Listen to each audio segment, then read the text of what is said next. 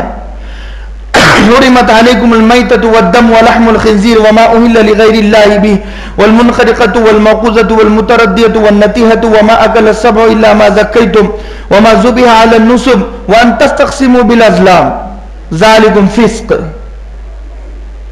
اتنا لمبا چوڑا ہمیں گنوایا ہے قرآن کی آیت میں. مردار حرام ہے، بتوں پر پوجے جانے والا حرام ہے، غلط نیت سے دینے والا حرام ہے.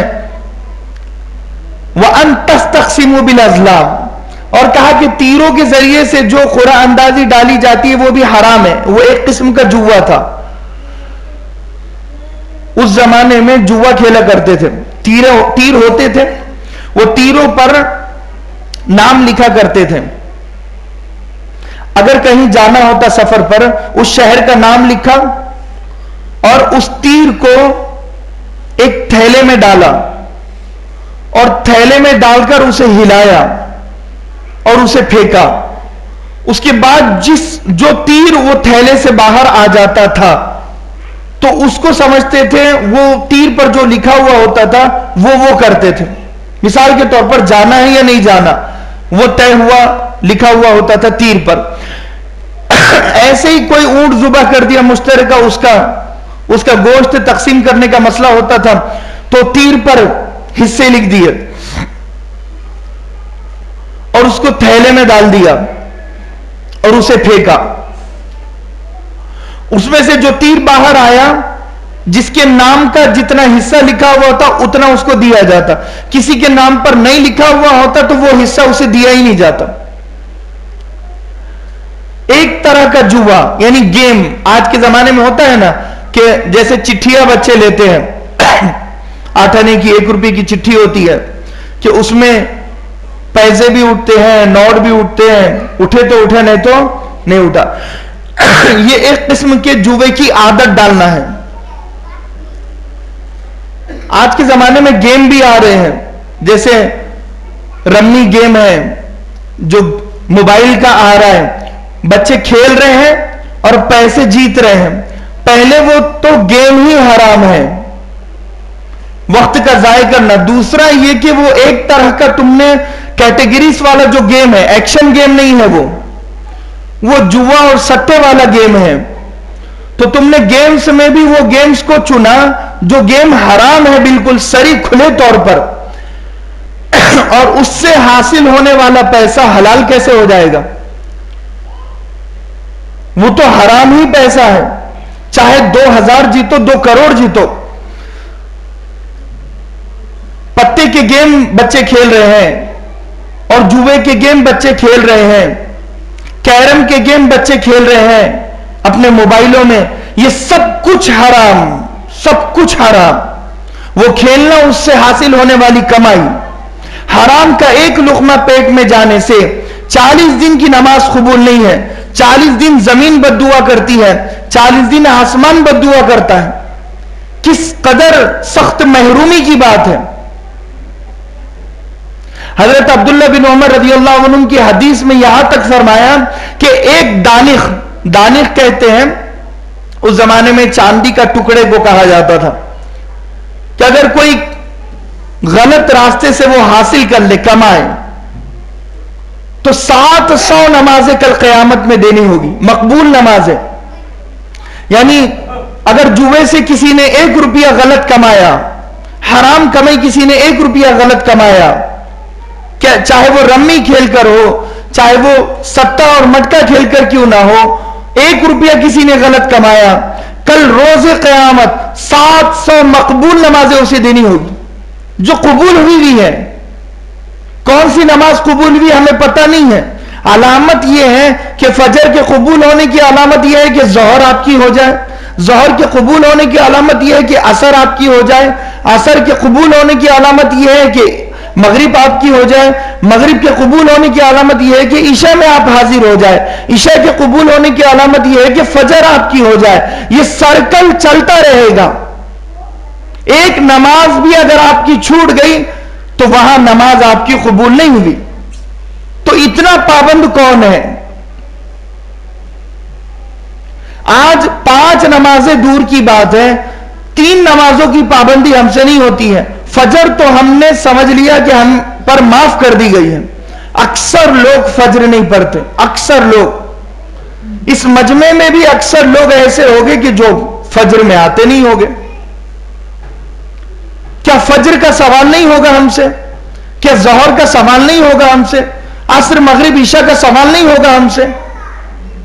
جب ہمارے پاس 700 نمازیں ہوگی تو ہم دیں گے نا جرمانے میں. بات سمجھ میں آ رہی؟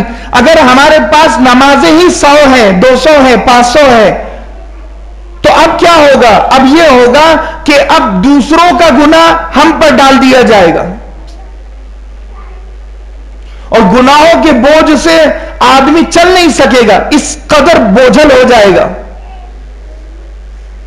کچھ لوگ چوٹیوں کی شکل میں، کیڑے مکوڑوں کی شکل میں ہو گئے. یہ وہ لوگ ہو گئے جو حرام کمایا کرتے تھے گیم کھیل کر اور پتے کے گیم کھیل کر. گلگت کا ایک واقعہ آپ کو بتا دوں، پڑوس ملک کا واقعہ ہے کہ قبر کے قریب سے ایک نوجوان گزر رہا تھا. قبر میں سے آواز آئی کہ مجھے نکالو، میں زندہ ہوں. اب یہ بڑا پریشان ہوا، وہاں پر رکا، یہ سمجھا کہ میرا وہم ہوگا. پھر دوسری مرتبہ اور آواز آئی، پھر تیسری مرتبہ اور آواز آئی. اب وہ دن کا وقت تھا اس لیے یہ زیادہ ڈرا نہیں، فوراً یہ گیا اور وہاں محلے کے لوگوں کو بتایا کہ بھئی یہ قبرستان کے پاس سے میں گزر رہا تھا اور آواز آ رہی ہے. وہ محلے والوں نے امام صاحب کو بلوایا. امام صاحب سے پوچھا کیا یہ قبر کھودی جائے؟ اندر سے آواز آ رہی ہے کہ میں زندہ ہوں. کہا کہ ٹھیک ہے. وہ قبر کھودی گئی تو دیکھا کہ بے لباس، برہنہ، بغیر لباس کے ایک نوجوان لڑکی وہ رو رہی ہے. فوراً اس نے کہا کہ میرے گھر پر کپڑے وغیرہ رکھے ہوئے ہیں، فلا فلا جگہ میرا گھر ہے. فوراً یہ لوگ بھاگے اور کپڑے وغیرہ اس کو دیا. اس نے کپڑے وغیرہ جب پہنی ہے، یہ فوراً نکل کر قبرستان سے نکل کر اپنے گھر پر بھاگی. یہ لوگوں نے اس کا پیچھا کیا. اس کے گھر پر جب گئے تو دروازہ اس نے بند کر دیا تھا. اس نے کہا کہ جس کا مضبوط دل ہو صرف وہی لہذا میرا حال دیکھ سکتا ہے، کہ جس کا مضبوط دل ہو، جو کمزور دل ہو وہ نہ دیکھے. مشکل سے اس کے اپنے رشتہ دار تھے، اس کے سگے حقیقی جو مضبوط دل والے تھے، وہ بڑی مشکل سے 2-3 لوگ اندر گئے. تو سر پر اس کے اوڑھنی تھی، اس نے جب ہٹایا تو صرف کھوپڑی تھی، بال بھی نہیں اور جلد بھی نہیں، کچھ نہیں. تو وہ پوچھنے لگے بیٹا یہ کیا ہوا؟ وہ کہنے لگے جب قبر میں مجھ سے سوالات کیے گئے تو اس کے بعد جو عذاب میرا شروع ہوا ہے تو ایک ایک بال فرشتوں نے نوچا ہے، اور ایسے اکھاڑا ہے کہ میری کھال نکل گئی ایک ایک بال کے ساتھ، اور میں ہر بال اور ہر کھال پر چیختی رہی، چلاتی رہی۔ پھر اس نے اپنے ہاتھوں سے جب چادر ہٹائی تو اس کے ہاتھوں میں انگلیاں تو تھی مگر ناخن نہیں تھے۔ وہ پوچھنے لگے تو وہ کہنے لگی کہ میرے ناخنوں کو اکھاڑا گیا، ایک ایک ناخن کو لوہے کا ایک گرز ہتھیار ہوتا ہے، اس کو پکڑ کر میرے ناخنوں کو کھینچا گیا، اور میں چیخ رہی تھی، چلا رہی تھی۔ پھر اس نے اپنے منہ سے جب پردہ ہٹایا تو صرف دانت نظر آئے، ہونٹ غائب۔ وہ کہنے لگی ایک قینچی ان کے پاس تھی، اس سے میرے ہونٹوں کو کاٹا گیا۔ یہ پوچھنے لگے بیٹا عذاب تم پر کیوں ہوا؟ وہ کہنے لگی کہ سر کو بے پردہ میں کر دیا کرتی تھی، بے حجابانہ نکل جایا کرتی تھی کہ غیر مرد میرے بالوں پر نظر رکھتے تھے اور میں نے بالوں کا پردہ نہیں کیا۔ ہونٹوں کو سجا کر لپسٹک لگا کر میں شادی بیاہ و تقریبات میں گھوما کرتی تھی اور میں نے پردہ نہیں کیا۔ ناخنوں کو نیل پالش لگا کر میں فیشن کے طور پر تیار ہو کر نکلتی، اور ان ناخنوں پر اجنبی مردوں کی جب نظر پڑتی، اسی لیے بے پردہ ہونے کی وجہ سے مجھے یہ عذاب ہوا۔ اور ایک زوردار اس نے چیخ ماری اور وہیں پر اس کا انتقال ہو گیا۔ اور یہ سچا پکا واقعہ ہے۔ کبھی کبھی اللہ عبرت کے لیے کچھ ظاہر کر دیتا ہے اور کھول دیتا ہے اور بتا دیتا ہے تاکہ تم عبرت حاصل کرو۔ فرعون کی لاش اب تک باقی کیوں ہے؟ عبرت کے لیے ہے کہ کوئی غرور اور تکبر نہ کرے، کوئی حکومت کے نشے میں چور چور نہ ہو۔ قوم عاد، قوم سمود کے نشانات کیوں باقی ہے؟ تاکہ عبرت لے پیچھے سے آنے والے۔ قوم لوط کے نشانات کیوں باقی ہے؟ تاکہ عبرت حاصل کرے پیچھے سے آنے والے۔ یہ عبرت کے لیے ہے ہماری ساری چیزیں۔ اگر آج ہم پھر بھی کانوں میں ہیڈ فون ڈال کر، آنکھوں میں گوگل پہن کر اگر ہم سمجھ رہے ہیں کہ کوئی ہمیں دیکھ نہیں رہا، سن نہیں رہا، ہماری سب سے بڑی غلط فہمی ہے۔ ہر مومنٹ پر ہماری نظر ہے، اللہ ہمیں دیکھ رہا ہے۔ یعلم خائنۃ الاعین وما تخفی الصدور۔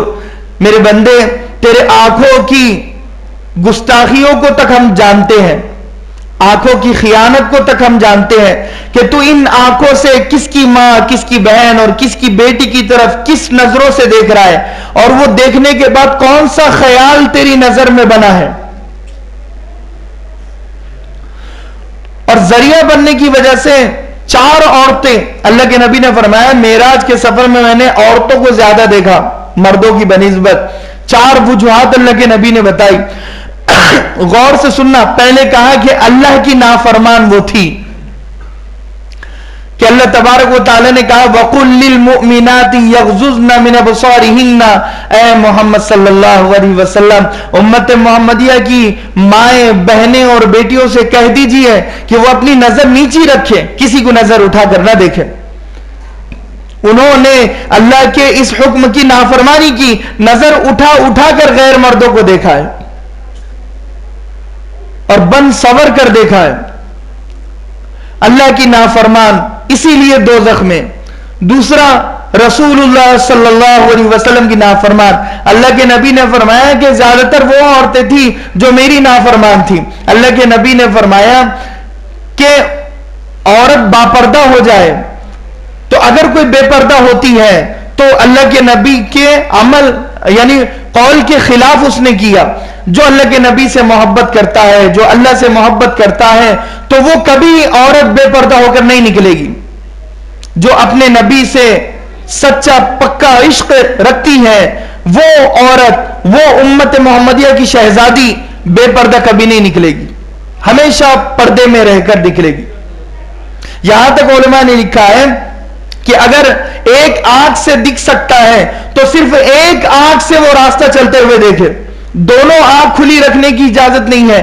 لیکن اگر ایسا ممکن نہیں ہے کہ ایک آنکھ سے دیکھیں گے تو سفر مشکل ہو جائے گا، گر جائے گا، نقصان ہوگا، جان کا دھوکہ ہے، تو وہاں پر فرمایا کہ جالی ہو اس آنکھ کے اوپر یعنی آنکھ کو کھلا رکھنے کی اجازت مائیں بہنیں اور بیٹیوں کو نہیں ہے، کیونکہ یہ آنکھ سے ہی بات شروع ہوتی ہے. اس آنکھ کو کوئی اور دیکھے گا، اگر یہ آنکھ پر کاجل لگا ہوا ہے اس آنکھ کو کوئی ضرور دیکھے گا. تو اس آنکھ کو دکھانے کی جب عورتوں کو اجازت نہیں ہے تو پھر پورا چہرہ تو دور کی بات، ایک ناخن دور کی بات کہ پورا ہاتھ کہاں سے بتانے کی اجازت شریعت دے دے گی. تو لہذا پھر بھی کہا کہ اگر جالی بھی پہننا ممکن نہ ہو تو ایسی اینک، ایسا چشمہ لگا دیا جائے کہ جہاں پر کسی کو نظر نہ آئے کہ آنکھ چھپ جائے اور دیکھنے والے کو نظر بھی آئے. جیسے مثال کے طور پر کالا چشمہ ہوتا ہے، بالکل کالا، کہ آنکھ نظر نہ آئے، صرف آنکھ کو چھپانے کے لیے، تاکہ آنکھ سے جتنی خرابیاں ہو اس کی ذمہ دار یہ عورت نہ بنے، ذریعہ یہ نہ بنے. اور تیسرا کہا کہ شوہر کی نافرمانی کرنے کی وجہ سے. آج اکثر عورتیں شوہر کی نافرمان ہیں، یکفرن العشیر، شوہر کی نافرمان. چوتھی چیز بن ٹھن کر نکلنے کی وجہ سے. اللہ کے نبی نے فرمایا کہ زیب و زینت کی وجہ سے کئی عورتیں دوزخ میں جل رہی ہیں. زیب و زینت کی وجہ سے، نمائش کی وجہ سے، تیار ہونے کی وجہ سے، کہ تم کسی اور کے لیے تیار کیوں ہوئی، کاش تم تیار اپنے شوہر کے لیے ہو جاتی تو یہ عمل تمہارا ثواب کا عمل بن جاتا. صحابیات اپنے شوہر کے لیے تیار ہوا کرتی تھی، بالوں کو بنایا کرتی تھی، بناؤ سنگار کیا کرتی تھی اپنے شوہر کے لیے. اور یہ بھی نہیں کہ آج کے زمانے کے طور پر، اس زمانے میں جو جتنا ممکن ہو سکا اس سے زیادہ نہیں ہے، اوور نہیں کیا کبھی کسی زمانے میں. آج کے زمانے میں شوہر کے لیے کوئی تیار نہیں ہوتا. بہت کم ایسی خواتین ہوتی ہے جو دیندار ہو، بس وہی ان باتوں کو سمجھ سکتی ہے کہ میری زیب و زینت میرے شوہر کے لیے ہے، مجھے بال اپنے شوہر کو بتانا ہے، میرے چہرے کی زینت میرے شوہر کے لیے ہے، اور میرے لباس کی زینت میرے شوہر کے لیے ہے. ہن لباس لکم وانتم لباس لہن، تم دونوں ایک دوسرے کے لیے لباس ہو. اور یہی چیزیں شوہر پر بھی لاگو ہوتی ہے کہ شوہر اپنی نظر نیچی رکھے، شوہر زیب و زینت سے نکلے تو صرف اپنی بیوی کے سامنے. کسی باہر جا رہے تو خوب بن ٹھن کر سور کر نکل رہا ہے، اور کسی اور کی ماں بہن اور بیٹی پر اس کی نظر پڑ رہی ہے، اب یہ خائن ہے، خیانت کرنے والا ہے کہ اس نے اب اپنی بیوی کا حق ادا نہیں کیا. تو لہٰذا ان باتوں کو مجھے اور آپ کو سمجھنے کی ضرورت ہے کہ یہ واقعہ جو ہوا ہے، یہ ہماری مائیں، ہماری بہنیں، ہماری بیٹیاں بھی قبروں میں جب جائے گی تو ہو سکتا ہے ان کے ساتھ بھی ایسا ہو. اگر وہ اس طریقے کا فیشن کرے گی، بے پردہ ہو جائے گی، بے حجابہ اگر نکل جائے گی، تو ہماری ماؤں کے ساتھ بھی وہ ہو سکتا ہے، ہماری بہن اور بیٹیوں کے ساتھ بھی وہ ہو سکتا ہے. اگر ہم ان لوگوں سے محبت کرتے ہیں، ہماری مائیں، ہماری بہنیں، ہماری بیٹیاں، تو ہمیں چاہیے کہ انہیں پردے میں رکھیں. کرے گی بھی سب اللہ تعالیٰ